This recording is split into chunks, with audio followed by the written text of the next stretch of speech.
Estamos de volta com o Clube da Bola aqui na tela da NDTV para todo o estado de Santa Catarina. Vamos agora falar de um dos assuntos bastante tristes dessa semana, porque com certeza Badá, Emerson Jean, foi a perda desse cara, de uma das grandes lendas do futebol, Diego Armando Maradona. Uma notícia daquelas, ô Badá, que chocam, né? Porque a gente sabe que o Maradona passou aí por um procedimento cirúrgico recentemente, fez uma cirurgia no cérebro, mas até onde se falava era um procedimento realmente simples e, infelizmente, acabou nos deixando essa semana. Qual o peso desse baixinho, desse camisa 10, Badai? Acredito que, claro, a vida pessoal dele é outra coisa, isso cada um tem a sua, é algo que não depende a gente julgar. Mas dentro das quatro linhas, qual é o peso, qual o tamanho desse baixinho, hein? Até outro dia eu comentava com amigos aqui, eu não me lembro exatamente quando foi, que nós fizemos uma enquete aqui e falamos a respeito do Maradona, acho que foi quando ele completou 60 anos, e que a gente quase que foi uma unanimidade de que o Maradona, depois do Pelé, foi o melhor jogador que a gente viu jogar, né? Era um cara acima da média, era um gênio da bola, realmente, pro futebol foi uma perda irreparável por tudo aquilo que ele jogou, por tudo aquilo que ele representou. Então, aquilo que você falou, Marcelo, se tornou uma discussão grande, ampla, né, nas redes sociais, do Maradona jogador, do Maradona pessoa, dos problemas que ele enfrentou fora de campo, fora das quatro linhas. Infelizmente, né, ninguém está livre do tipo de problema que ele tinha, da dependência química, mas das suas, digamos assim, dos problemas que ele teve que enfrentar, e no final da sua vida, quando ele passou por essa cirurgia, quando ele sofreu essa cirurgia, eu acompanhei algumas matérias que ele estava querendo escapar do hospital, queria fugir do hospital, os médicos estavam tendo que, tipo, prender ele ali, e depois de 8 dias da cirurgia, já o liberaram, já deram alta. Não era o tempo previsto. E eu vi uma entrevista, um comentário do Casagrande, que passou pelo mesmo problema de dependência química, que faz tratamento até hoje, que o Casagrande, então, assim, de desabafo, ele dizia, olha, a Argentina tem que abraçar o Maradona, porque senão o Maradona vai morrer. E aí, não passou o quê? Passou 10, 12 dias, o Maradona acabou falecendo, né? Então, dentro de campo, a gente viu muito aí os lances dele, dentro de campo não se discute, eu acho que depois do Pelé, foi o melhor que a gente viu jogar, e acima de tudo, respeitando todas as opiniões, o que me chamava atenção no Maradona era o seu patriotismo, era o amor que ele tinha pela Argentina e pelo seu país, né? Hoje em dia é difícil de a gente ver isso, né? Então é uma perda que todo mundo lamentou, uma perda lamentável, mas é as consequências da vida que infelizmente, né, ele teve. E ao longo de sua vida não morreu pelos últimos dias, pelos últimos tempos. Isso aí vem desde quando era jovem ainda, né? Infelizmente perdeu para as drogas. Um vencedor no futebol, uma referência, mas que perdeu na vida para as drogas e partiu muito cedo para a comoção do público argentino. Mas é um assunto que vou te contar uma coisa, cara, tudo vira polêmica, né? Também se dividiram as opiniões nas redes sociais aí, daqueles que gostavam, daqueles que não gostavam, e virou guerra, mas o fato é que o futebol, então, que é o que a gente fala aqui, o futebol perdeu um grande jogador que foi uma referência, e repito, depois do Pelé, o que melhor eu vi jogar foi Diego Armando Maradona. São tempos complicados que a gente vive, né, Jean? Polarização, divisão de ideias, mas é fato que o jogador Maradona realmente honrava muito bem a camisa 10, né, Jean? É verdade. A questão das redes sociais, né, Marcelo? Se você colocar uma imagem cinza agora na tua postagem aí, vai ter metade, 50% vai dizer que é branco, metade vai dizer que é preto. Ninguém vai dizer que é cinza. Eles têm que ter uma polarização, tem que ter uma discussão, qualquer coisa que tiver. E também teve a questão política, né, do Maradona ter um posicionamento à esquerda, ele ter tatuado, ter fotos lá com o pessoal de Cuba e tal. Então, isso aí polarizou muito as discussões, que eu acho, principalmente essa questão, ela tinha que ter sido deixada de lado durante essa discussão. O sujeito faleceu, tem uma história, a questão dele com as drogas, a questão pessoal dele. Neste caso, e eu não condeno quem também traga essa discussão, porque faz parte do sujeito também o que ele faz fora. Só que o Maradona, pelo menos que a gente tem conhecimento, né, Marcelo, as coisas ruins que ele fez fora de campo foram para ele mesmo, né? E o uso de drogas fez mal para ele, né?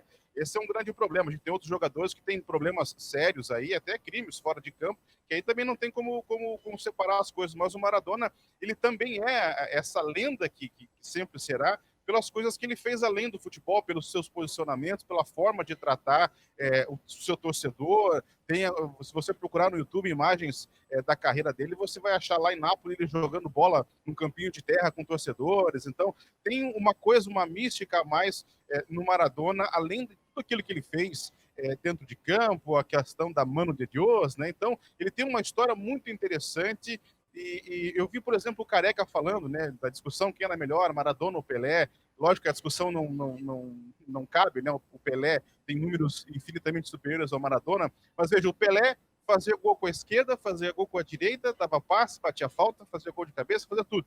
O Maradona tinha só a perna esquerda. E mesmo só com a perna esquerda, por muito tempo se teve essa discussão de quem era melhor, Maradona ou Pelé. Então veja o quanto que esse sujeito jogou só com uma perna para você poder ter essa discussão se quem era melhor, Maradona e Pelé. Mas agora, certamente vai começar outra discussão, né? Quem é melhor? Quem foi melhor? Messi ou Maradona, né? Já dou o meu pitaco aqui, Marcelo. Talvez sejam coisas diferentes quem foi o melhor e quem foi o maior, né, para o argentino. Acho que o melhor, o Messi, certamente, mas o maior foi o Maradona, por toda essa mística que ele traz, e também, porque, lógico, ele também foi campeão do mundo com a sua seleção, né? Isso faz muita diferença nessa idolatria que se tem em cima do Maradona. Até nessa última vez que ele ficou internado, que ele teve uma cirurgia, tem uma imagem que mostra a hora que o médico vai na frente do hospital passar ali a situação do Maradona e diz que ele está bem. E tinha uma aglomeração grande ali de muitas pessoas esperando essa notícia, e quando vem ela, como se fosse um gol, um título da seleção argentina, eles começam a cantar. Realmente tem uma idolatria com esse sujeito que eu não sei se dá para dizer, o Pelé é maior, mas eu não sei se o brasileiro vai tão atrás do Pelé como o argentino vai atrás do Maradona. O Maradona é a personificação do povo argentino, né? Um cara dramático, um cara emotivo, um cara apaixonado, patriota. Como o Badá falou, realmente ele personifica bem o que realmente representa o portenho. Olha, o ex-treinador e ex-atleta, o rei de Roma, Paulo Roberto Falcão, gravou um vídeo de pesar pela morte do Dieguito. Vamos ver. Poderia se falar tanta coisa de Diego Armando, né? Tanta coisa do extraordinário jogador, da liderança que ele tinha. Olha, não é fácil ser líder num grupo de jogadores, você sendo sempre o destaque, sempre a notícia maior, e você ainda ser bem quisto pelos seus companheiros de clube. E Maradona era assim. Então, Maradona foi um semideus do futebol. Com a bola, ele foi um deus. Sem a bola, foi humano. E esse sabe muito também, sabia muito da bola. Emerson Luiz. O Cazuza falou que ele não fazia mal para ninguém, ele só podia fazer mal para ele mesmo. Isso lá na década de 80, quando explodiu, quando veio a doença, a AIDS, a preocupação, e ele, em uma entrevista, ele falou isso: eu só posso fazer mal para mim mesmo. E é mais ou menos isso que acontecia com o Maradona, considerado o maior Pelé de todos os tempos, disse o escritor Luiz Fernando Veríssimo. E, de fato, hoje em dia, com as redes sociais, há muito linchamento, há muito julgamento, porque o Pelé é, sim, também uma divindade. Mas, se a gente comparar com o Maradona, é o mais humano dos semideuses, como colocou o Falcão, deixando a parte da bola do campo de lado e fora. Um cara realmente que se expressou também politicamente, um cara errante, um cara debochado, por muitas vezes ingrato, muitas vezes um jogador que, fora de campo, melhor dizendo, que era ruim mesmo de jogo. O Maradona, me fugiu uma expressão agora, mas o Maradona era cheio de defeitos, como nós. Por isso que a gente não pode fazer julgamentos. Na questão política, de posicionamento, comparando com o Pelé, que chega com a moral intacta aos 80 anos, porque o Pelé, ele foi motivo de deboche em algumas oportunidades por conta das suas opiniões de placares na Copa, mas ele sempre foi muito cobrado por não ter posicionamento, principalmente contra o racismo. Recentemente ele deu uma declaração. Enfim, fazendo esse tipo de julgamento, o Pelé, sem dúvida nenhuma, é uma pessoa como jogador e fora de campo sem manchas, sem arranhões, ao contrário do Maradona. E muita gente acaba misturando essa coisa e fica essa guerra nas redes sociais, no geral, enfim. Mas tem um fato bem bacana do Ricardo Leonetti.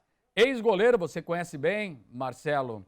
Ele jogou no Marcílio Dias, ele é carioca, começou na base do Fluminense, veio aqui para Santa Catarina primeiro no Juventus de Jaraguá do Sul, jogou em Itajaí e foi parar aqui no BEC e depois não saiu mais. Ele constituiu família por aqui, tem uma escolinha de futebol. Ricardo Leonetti jogou com Maradona nos tempos do América do Rio, era bem novinho. O Leonetti estava explodindo ali e jogou em Nápoles contra o Maradona, que estava no banco na oportunidade. Mas ele entrou e o baixinho fez a diferença, 4-2 no placar. E eu conversei essa semana com o Ricardo Leonetti, que lembrou desse momento muito legal, muito bacana, hein, Leonetti? Isso é triste, né? A gente perder um jogador que realmente mostrou a importância para o mundo todo, o futebol que ele sempre mostrou dentro de campo. E na década de 90, realmente eu tive essa oportunidade de uma excursão com a América do Rio durante 3 meses que ficamos na Europa.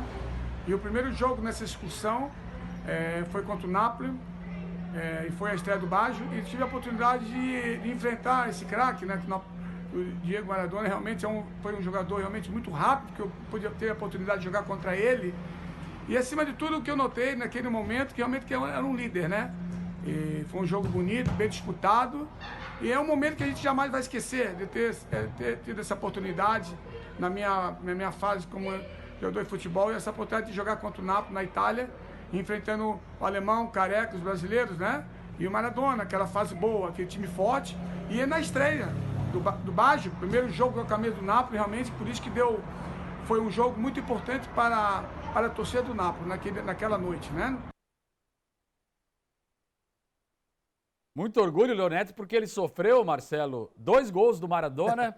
Claro que no final o zagueirão ajudou ali também, mas viu, tapa na bola, a categoria do Maradona, que fez de pênalti também, e aquela cobrança na trave tinha muita categoria, por isso é a minha opinião, vamos julgar ele dentro de campo, fora, como nós, como qualquer cidadão, ser humano, falível, com muitos defeitos, e a palavra que me fugiu antes era arrogante, fora de campo. Você vê, inclusive, o Maradona com esse tipo de comportamento, mas dentro de campo o próprio Leonetti lembrou que depois teve resenha no restaurante, o Maradona atendendo todo mundo, no auge, lá em 1990. Mas é um registro bem legal que a gente fez aqui no Clube da Bola, Marcelo. Tá certo. E é aquilo que a gente vê ali, a mudança que o Maradona fez no Napoli também, quando ele chegou por lá. O time não era nada no futebol italiano, tem suas únicas conquistas até hoje de campeonato italiano, de Copa da UEFA, graças aos tempos do Maradona. Agora a gente muda a chave, vamos falar da Série D do Campeonato Brasileiro. É hora de ir a Joinville bater um papo com a Drica, que tem as informações sobre o JEC, sobre o time do norte do estado. Oi, Drica, tudo bem por aí?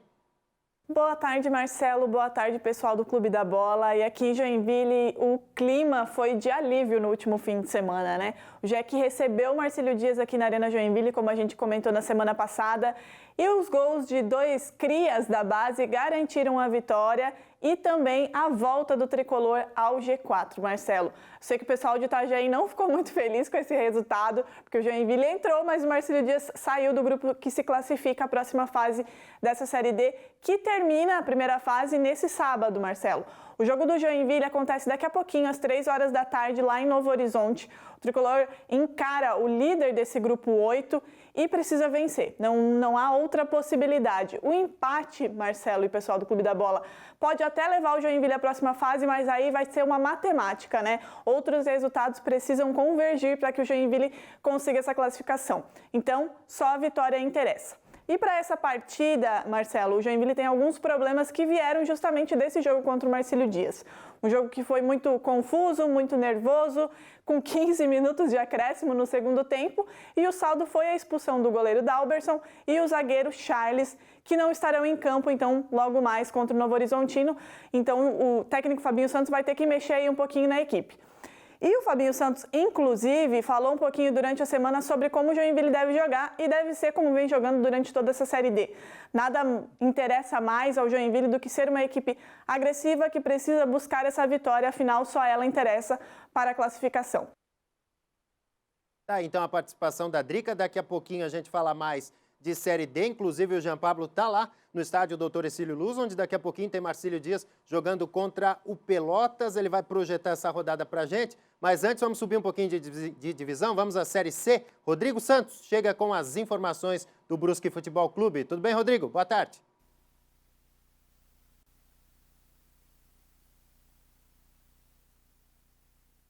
A gente teve um probleminha aí com o Rodrigo Santos. Agora vamos lá para Itajaí, então. Seguir falando da Série D, Jean Pablo. Dá uma mostrada aí no estádio Dr. Ercílio Luz, como é que está o clima por aí. A gente tem imagens, inclusive, da recepção que a torcida fez ao grupo de jogadores do Marcílio Dias. Hoje a gente vai ter a definição aí desse grupo, né? Será que Marinheiro e Joinville seguem adiante na competição?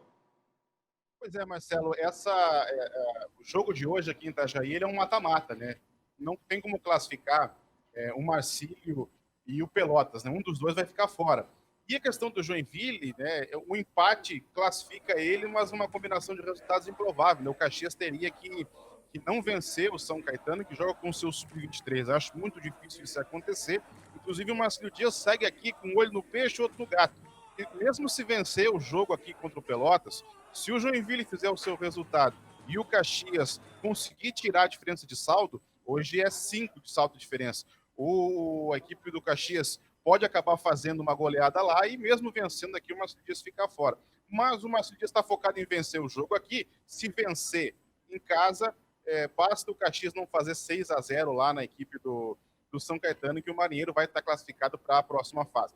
A missão do Joinville ali, apesar da gente ter ficado triste semana passada, não é fácil não vencer o Novo Horizontino, que quer classificar com a melhor campanha de todas essa primeira fase, que pode fazer diferença na hora do mata-mata. Esse jogo do Marcílio semana passada, eu falava, né, que o Marcílio tinha a faca e o queijo na mão para classificar e acabou se cortando, né? Vencia 1-0 o jogo, tinha um a mais em campo e acabou uma expulsão boba na segunda etapa, depois tomou o gol de empate, não conseguiu se segurar e tomou também a virada. Mas dos males o menor, porque o Caxias acabou sendo segurado pela equipe do Tubarão. Então, ficou uma situação onde o Marcílio Dias vencendo o jogo hoje, dificilmente ele não vai conseguir a sua classificação. Agora é engraçado, Marcelo, que na outra semana eu gravei um comentário para vocês rodarem aqui no Clube da Bola e depois não deu para usar, porque mudou, né? Teve um WO com o São Caetano. O que eu gravei para hoje também, que a gente ia usar, também não deu mais, porque mudou de novo a questão dos desfalques. Eu dizia que o Marcílio Dias tinha desfalques importantes, né? Tem o Belhado que está machucado e o próprio Magrão, o capitão que foi expulso lá em Joinville. Mas aí vem a Covid, Marcelo. Tem mais. Nós temos o Paulinho, o Recife, o Alessandro e o Xavier também positivados com Covid-19, que vem também afetando isso para a escalação do técnico do professor Vaguinho. O Marcílio Dias teve um pouquinho de sorte, vamos colocar assim, que essas infecções da Covid ela tem vindo em doses homeopáticas, né? O Marcílio Dias não teve uma grande contaminação de 10, 15 jogadores numa vez só. Ela veio aos pouquinhos, atrapalhando aos pouquinhos, né? O Marcílio Dias. Então, hoje o Marinheiro deve vir a campo com Bolas, Luiz Renan, Luan Castilho, Wellington, Daniel Pereira, Micael, Marlon Pará, Ligeiro e Paraíba, a equipe que sobra, né?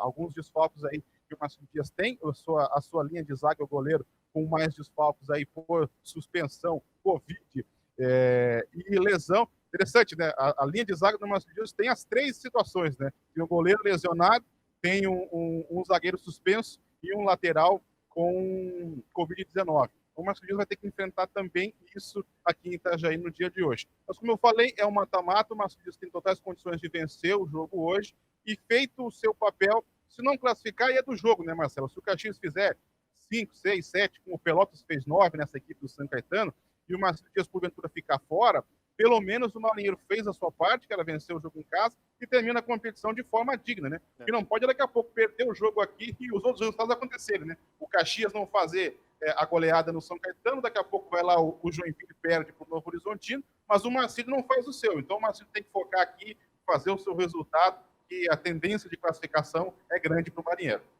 Já a gente viu aí os times já no aquecimento, 3 da tarde, a bola rola em Itajaí para Marcílio Dias e Pelotas contra o Lobo do Rio Grande do Sul. Tá aí o Gigantão das Avenidas, já a preparação dos times para entrar em campo às 3 horas e a bola rolar na cidade de Itajaí. A gente viu também imagens da recepção da torcida, a torcida que recebeu o ônibus com a delegação do Clube Náutico Marcílio Dias. E já para me despedir aí do Jean, um bom trabalho por aí, viu, Jean? 3 horas da tarde a bola rola, claro, você vai estar acompanhando aí de perto esse jogo decisivo e essa rodada decisiva da Série D. Um grande trabalho por aí, meu amigo. Um abraço.